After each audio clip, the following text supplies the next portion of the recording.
Bonjour, aujourd'hui je vais vous présenter une petite sélection de 6 montres de la vente du 25 octobre avec donc des pièces assez variées, et pour cette vidéo j'ai décidé de faire en collaboration avec Paul Louis, donc un ami collectionneur qui voilà, va aujourd'hui m'aider à décrypter un peu quelques lots de cette vente. Et du coup t'as quoi d'ailleurs aujourd'hui au poignet? Écoute, aujourd'hui je porte une Piaget Polo qui est un modèle totalement oublié que j'apprécie particulièrement. Très chic. Et toi? Je vois une patine... Ouais, assez patinée, une petite Tudor des années 50, référence 7809 pour vraiment les gros collectionneurs. Et voilà, une montre toute simple, mais qui a vraiment l'ADN de la marque Tudor dans son boîtier. Tout ce que tu aimes. Tout ce que j'aime, exactement. Et là, moi, il y a tout ce que j'aime. Ouais, et là, il y a des belles petites pièces, assez typées années 40-50. C'est pas des pièces qu'on croise tous les jours. C'est certain. Et je crois qu'on va se régaler avec tout ça. Exactement.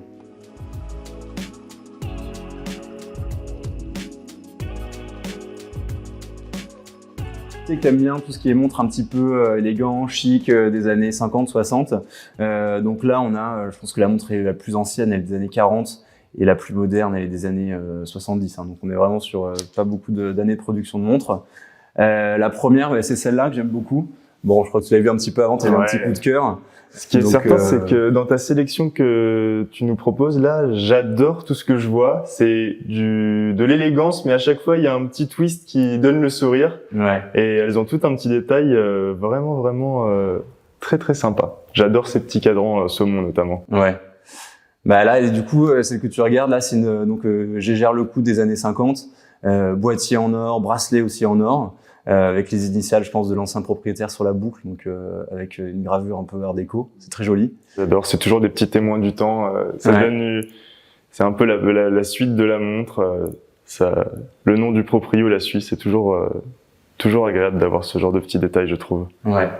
Bah, elle va très bien en plus avec celle que tu as au poignet, la petite Piaget Polo. C'est un peu donc deux périodes différentes, mais un peu le même style. Ce sont des périodes différentes, mais elles se confondent presque. Ouais. Et c'est vrai que moi, c'est bracelet en or, là j'adore, et je sais pas comment pourrait s'appeler cette maille, mais elle est vraiment magnifique et hyper intemporelle.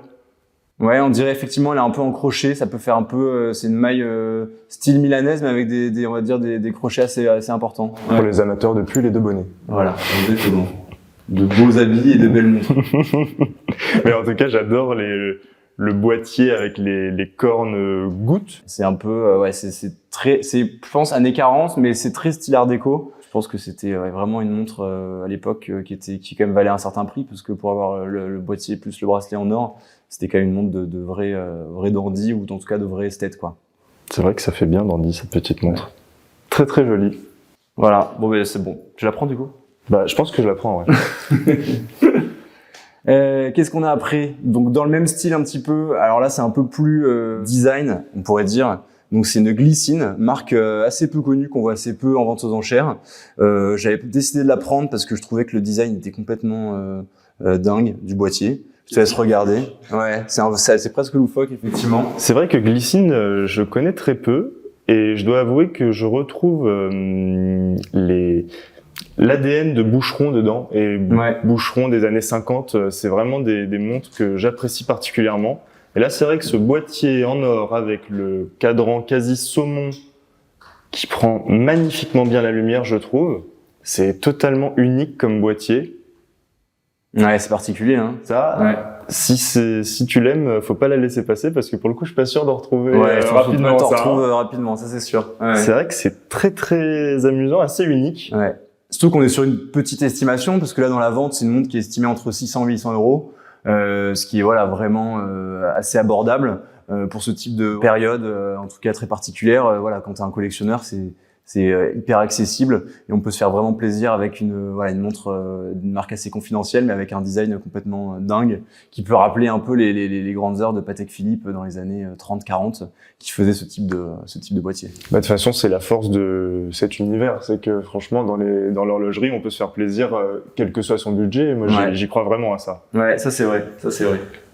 Peut-être pas avec des boîtiers en or, mais là, j'avoue que celle-ci, elle est vraiment super sympa. Ouais, non, c'est vrai qu'elle est très très belle. Un peu grosse à mon goût.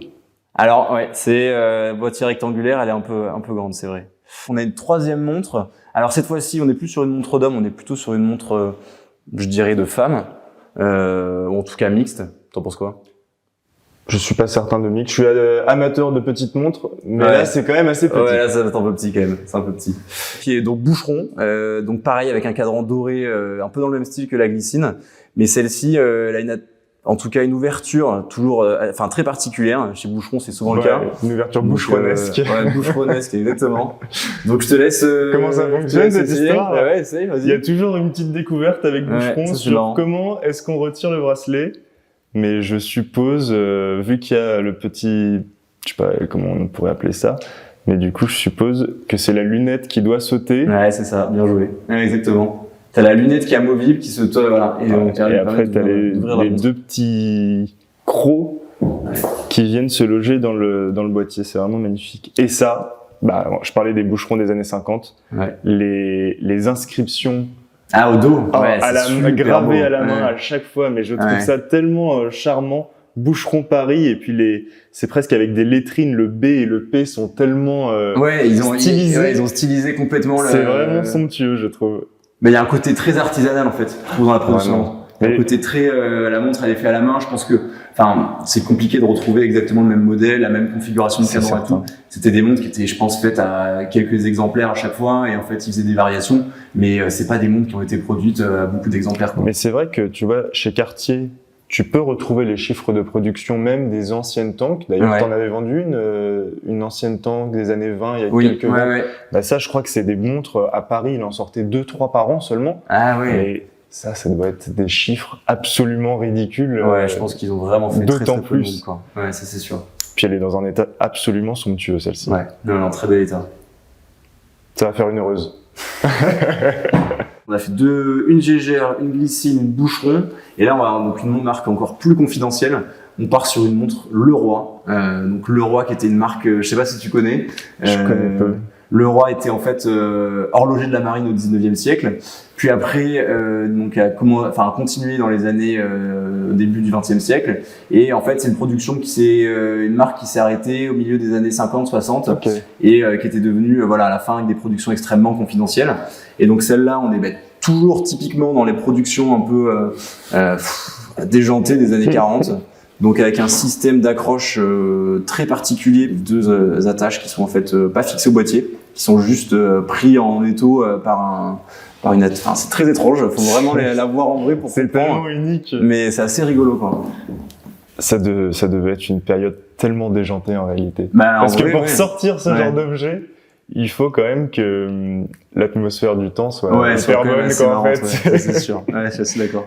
Et il me semble que horloger de la marine, c'était un titre honorifique hyper prestigieux. Ouais. Et c'était Breguet aussi qui l'a été. Ouais, Breguet était horloger de la marine, Leroy l'a été, Houdin aussi. Enfin, c'était des montres de grande précision et vraiment pareil à tout intempérie. Parce que fondamentalement, ça consistait en quoi? C'était créer les boussoles, des choses comme ça? C'était les montres d'officiers, c'était les montres qu'il y avait dans les bateaux, qui étaient dans des espèces de boîtes en bois, en acajou.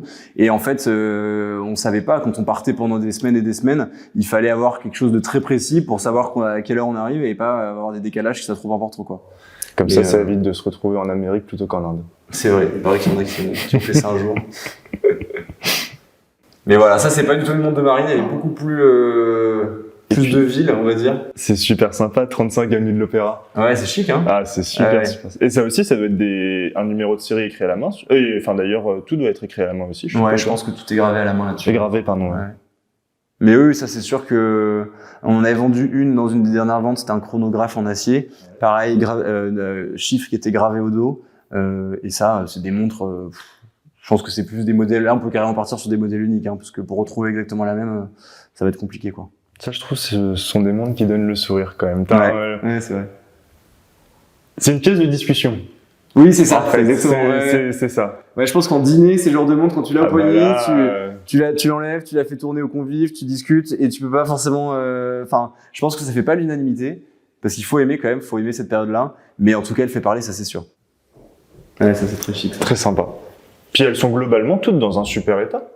Là, les montres, ouais, ça c'est sûr. La vente aux enchères, c'est ça, hein, c'est des montres qui ont une histoire, donc on peut avoir une montre en parfait état, une montre qui a un peu plus vécu, mais celles-ci, effectivement, dans la sélection, elles sont quand même, vraiment en bel état d'origine, et donc on est assez content pour les présenter, quoi. Et là, on parlait de bel état, j'ai l'impression que les deux prochaines, on est sur des trucs neufs de stock.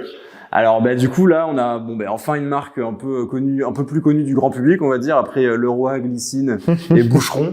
On est sur une des plus grandes marques d'horlogerie, donc Patek Philippe, en plus avec son modèle le plus mythique, la Calatrava. Je la prends. Je t'en prie, fonce, vas-y. Et donc voilà, très belle référence des années 90 et dans un état neuf de stock, puisqu'en fait cette montre a été retrouvée dans un inventaire chez un horloger dans son coffre. Il savait pas qu'il avait encore, et en fait, elle avait jamais été vendue, un détaillant Patek Philippe. Et elle a été vendue à un collectionneur qui aujourd'hui nous l'a confiée à la vente. Et donc c'est assez génial parce qu'on a vraiment tous les, l'état d'origine de quand on rentrait chez Patek Philippe en 93 pour acheter la montre, quoi. Donc son bracelet d'origine, sa boucle, le boîtier qui a tous ses angles d'origine et qui a un peu une patine, tu vois, l'or quand elle est pas portée. Justement, j'allais dire état d'origine, mais très légèrement enrichi. Je crois, on peut appeler ça une patine de coffre quand l'or jaune devient rouge un petit peu. Ouais, il fonce un petit peu, effectivement. Je trouve ça magnifique. Sur la lunette, là. C'est hyper beau. Sur la lunette et juste autour de la couronne, t'as vraiment cet aspect rougeâtre qui est vraiment somptueux. Oui, en fait, c'est marrant parce que tout le monde dit l'or est une matière inaltérable, qui ne peut jamais changer et tout, qui peut pas s'oxyder ici. Et en fait, si, l'or, quand elle est pas portée, mais il faut vraiment que ça dure très longtemps. Au bout de 20-30 ans, il y a une toute petite oxydation. Alors après, avec un coup de chiffon, on peut l'enlever. Mais moi, je pense que c'est pas plus. Ah non, plus c'est profond un coup de chiffon et ça part. Mais moi, je trouve qu'il vaut mieux le laisser comme ça plutôt que la remettre parfaitement brillante. Je trouve que ça rajoute quand même un côté un peu historique, un peu sympa, quoi. Puis le collectionneur qui l'achètera aura donc le choix. Ouais, il aura le choix effectivement de savoir s'il veut porter, la laisser je sais dans un de quel coffre. côté je me place. Faut garder le brunissement d'après moi. Ouais, tu peux garder la montre comme ça. C'est le côté plus collection, quoi. Et donc le cadran je dirais qu'il est brossé, mais de manière horizontale, légèrement. Ouais, en fait, c'est un travail de chez Patek qui est assez particulier, qu'on retrouve que sur les Calatrava. C'est quand on voit la finition, on sait pourquoi aujourd'hui cette marque est une des plus connues du monde, parce que les montres sont juste parfaites, quoi. Les index sont magnifiques. Index et aiguille en or là-dessus. Ouais. Très très beau. Ouais, non, vraiment très sympa. Vraiment ce côté biseauté là, c'est somptueux, je trouve. Ouais, vraiment très sympa ça. Donc là, c'était la seule montre en acier de la sélection. T'es pas très montre acier, toi? Moi, j'apprécie ces petites pièces en or, c'est vrai. Ouais. Mais bon, en même temps. Mais ça, t'as un peu flashé dessus quand même. J'ai carrément flashé dessus. Et puis, s'il y a bien un moment où il faut parler de Blancpain et de sa 50 Fathom, c'est maintenant. Ils fêtent leurs 70 ans, ouais. C'est les 70 ans de la 50 Fathoms, donc une des premières montres de plongée, 1953, 2023, pardon. Celle-ci, c'est un modèle des années 60 qui est dans un état mais juste parfait. Elle est vraiment, je pense qu'elle a été jamais portée. Le fond est, il n'y a pas une rayure. Le cadran a pris une patine. Ce qu'on disait tout à l'heure avec les patines de coffre, quand une montre elle n'est pas portée pendant longtemps, en fait toute la matière luminescente et sur les index, sur les aiguilles ou même sur la lunette, ça devient beaucoup plus foncé en fait. Ouais. Et là, elle a une patine qui est complètement, qui est presque orange, quoi. Et elle est dans un super état et en petit diamètre, parce que ça c'est le petit modèle, 34 mm. Moi je trouve que c'est super chic. Moi je trouve que c'est vraiment le diamètre parfait et je trouve que le boîtier est somptueux. Je crois que ce type de boîtier s'appelle Skin Diver, il me semble, ou un truc comme ça. Oui, ouais, c'est ça effectivement. Ça, hein. Après c'était des boîtiers qu'on retrouvait dans plein d'autres marques. Ouais, c'est ça. Moi je suis de boîtier, un petit peu en forme tonneau. Puis les arêtes sont tellement parfaites. Ouais, il y a en plus, c'est ça qui est intéressant quand on voit sur une montre qui a jamais été portée, c'est qu'on peut retrouver vraiment tous les cotes, les galbes d'origine pour voir exactement comment elle était sortie. Parce qu'une montre, souvent, qui a plus de 50 ans, avec le temps, les polissages, tout ça, elle perd un peu de son âme de base. Et là, on voit vraiment comment elle était à la base, quoi. C'est superbe. Et c'est un cadran laqué, ça? Ouais, c'est ça. Cadran laqué. Et lunettes bakélite? Cadran laqué, lunettes bakélite et index et aiguille luminescent. Là, il y a un petit bout d'histoire, quand même. Hein. Ouais. Ouais. C'était les montres utilisées par les plongeurs de l'armée française, de l'armée américaine aussi. C'était des outils professionnels, quoi. C'est vraiment magnifique. Et puis dans ce diamètre, je la trouve particulièrement belle. Mais voilà, du coup, tu as vu une petite sélection de 6 montres de la vente. Il y en a garde. 200. Tu la prends celle-là, tu la gardes? Voilà. Bon, bah, je te laisse. Merci bien. Très bien. Bon, je récupère le reste ou tu veux que je te laisse tout? Non, peut-être que je garde que celle-ci. On va rester simple. Ok, bah super. Bah écoutez, merci beaucoup en tout cas d'avoir suivi donc cette petite vidéo. Je vous invite à venir voir notre catalogue avec les 261 montres de la vente, des montres de gousset, des montres bracelets, des pendulettes, vous avez tout. Et vous avez surtout une exposition publique pour venir la voir au 3 rue Rossini le 24 octobre et la vente qui aura lieu le 25 octobre.